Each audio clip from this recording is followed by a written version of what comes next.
एकादशी व्रत महात्म कथा। फाल्गुन मास की शुक्ल पक्ष की आमल की एकादशी महात्म बतलाने की कृपा कीजिए। भगवान श्री कृष्ण बोले, महाभाग धर्मनंदन सुनो, तुम्हें इस समय वह प्रसंग सुनाता हूँ जिसे राजा मानधाता के पूछने पर महात्मा वशिष्ठ ने कहा था। फाल्गुन शुक्ल पक्ष की एकादशी का नाम आमलकी है।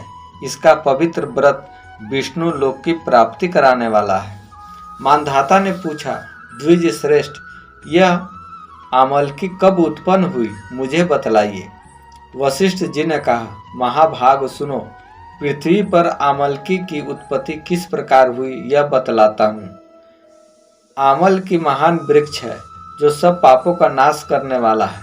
भगवान विष्णु के थूकने पर उनके मुख से चंद्रमा के समान कांतिमान एक बिंदु प्रकट हुआ। वह बिंदु पृथ्वी पर गिरा। उसी से आमल की आंवले का महान वृक्ष उत्पन्न हुआ। यह सभी वृक्षों का आदिभूत कहलाता है। इसी समय समस्त प्रजा की सृष्टि करने के लिए भगवान ने ब्रह्मा जी को उत्पन्न किया। उन्हीं से इन प्रजाओं की सृष्टि हुई। देवता, दानव, गंधर्व, यक्ष, राक्षस, नाग तथा निर्मल अंतकरण वाले महर्षियों को ब्रह्मा जी ने जन्म दिया। उनमें से देवता और ऋषि उस स्थान पर आए जहां विष्णु प्रिया आमल की आंवला के वृक्ष था। महाभाग, उसे देखकर देवताओं को बड़ा विस्मय हुआ, आश्चर्य हुआ। वे एक दूसरे पर दृष्टिपात करते हुए उत्कुंठा पूर्वक उस वृक्ष की ओर देखने लगे और खड़े खड़े सोचने लगे कि यह पलवक्ष, पाकर आदि वृक्ष तो पूर्व कल्प की ही भांति है, जो सब के सब हमारे परिचित है, किंतु इस वृक्ष को हम नहीं जानते। उन्हें इस प्रकार चिंता करते देख आकाशवाणी हुई, महर्षियों, यह सर्वश्रेष्ठ आमल की वृक्ष है, आंवला का वृक्ष है, जो विष्णु को प्रिय है।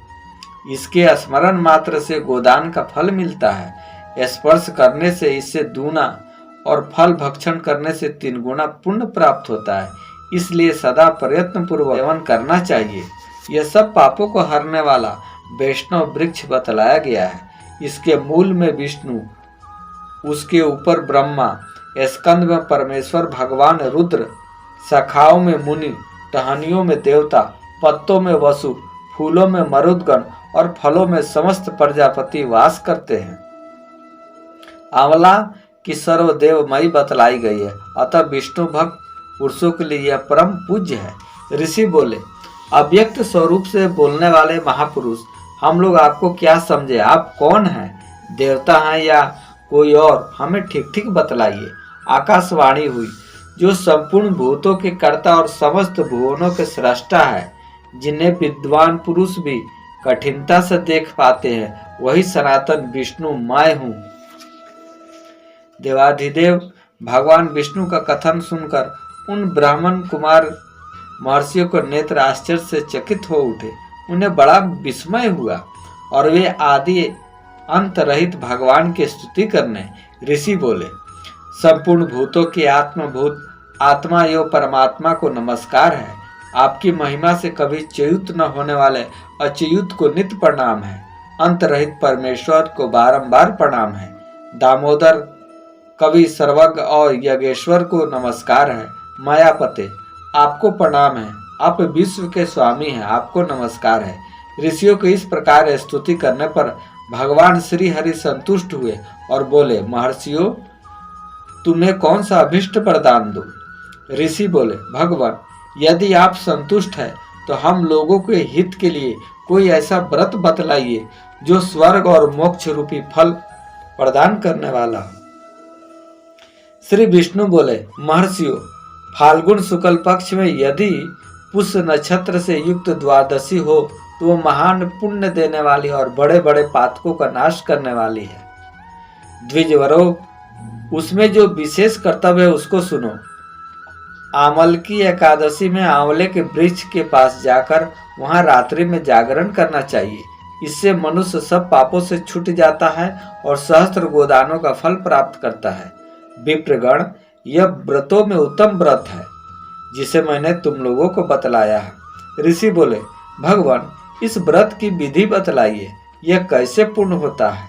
इसके देवता नमस्कार और मंत्र कौन से बतलाए गए हैं और उस समय स्नान और दान कैसे किया जाता है, पूजन की कौन सी विधि है तथा उसके लिए मंत्र क्या है, इन सब बातों को यथार्थ रूप से बतलाने की कृपा करें।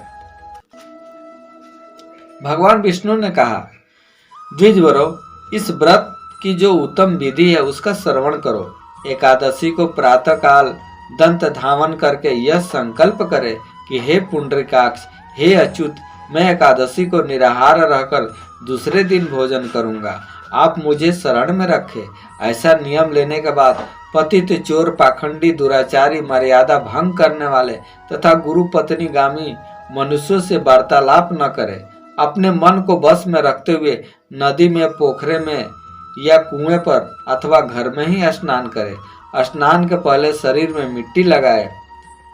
हाँ, उसका मंत्र है, वसुंधरे तुम्हारे ऊपर अश्व और रथ चला करते हैं तथा वामन अवतार के समय भगवान विष्णु ने भी तुम्हें अपने पैरों से नापा था।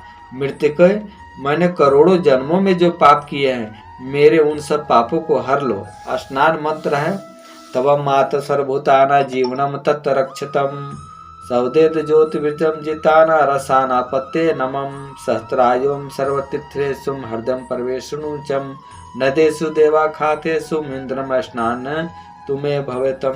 जल के अधिष्ठात्री देवी मात, तुम संपूर्ण भूतों के लिए जीवन हो, वही जीवन जो सौदेज और उद्दिग्ध जाति जीवों के लिए भी रक्षक है।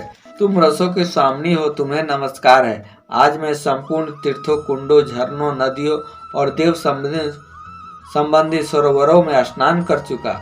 मेरा यह स्नान उक्त सभी स्नानों का फल देने वाला हो। विद्वान पुरुष को चाहिए कि वह परशुराम जी की सोने की प्रतिमा बनवाए। प्रतिमा अपनी शक्ति और धन के अनुसार 1 या आधे मास स्वर्ण की होनी चाहिए। स्नान के पश्चात घर आकर पूजा और हवन करे। इसके बाद सब प्रकार की सामग्री लेकर आंवले के वृक्ष के पास जाए। वहाँ वृक्ष के चारों ओर जमीन झाड़ बुहार कर लीप पोत कर शुद्ध करे। शुद्ध की हुई भूमि में मंत्र पाठ पूर्वक जल भरे हुए नवीन कलश की स्थापना करे। कलश में पंचरत्न और दिव्य गंध आदि छोड़ दे। श्वेत चंदन से उसको चर्चित करे। कंठ में फूलों की माला पहनाए। सब प्रकार से धूप सुगंध फैलाए। जलते हुए दीपों को श्रेणी सजाकर रखे। तात्पर्य है कि सब ओर से सुंदर और मनोहर दृश्य उपस्थित करे। पूजा के लिए नवीन छाता, जूता और वस्त्र भी मंगाकर रखे। कलश के ऊपर एक पात्र रखकर उसे दिव्य खीलों से भर दे। फिर उसके ऊपर स्वर्णमय परशुराम जी की स्थापना करे।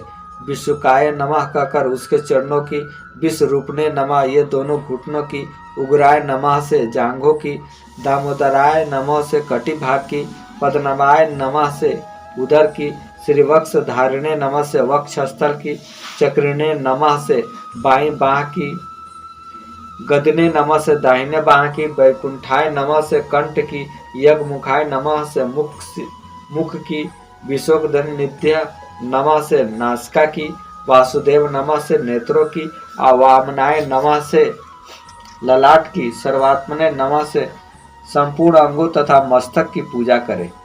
ये ही पूजा के मंत्र है। तदंतर भक्ति युक्त चित्त से शुद्ध फल के द्वारा देवाधिदेव परशुराम जी को अर्घ प्रदान करे। अर्घ का मंत्र इस प्रकार है, नमस्तते देव देवेशम जामदग्नमं नमस्तुते ते गृहाणा धर्ममि दत्तमाल्यम कायम युक्तम हरे।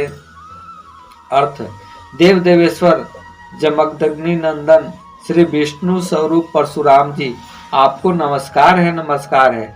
आंवले के फल के साथ दिया हुआ मेरा यह अर्घ ग्रहण कीजिए। तदंतर भक्ति युक्त चित्त से जागरण करे।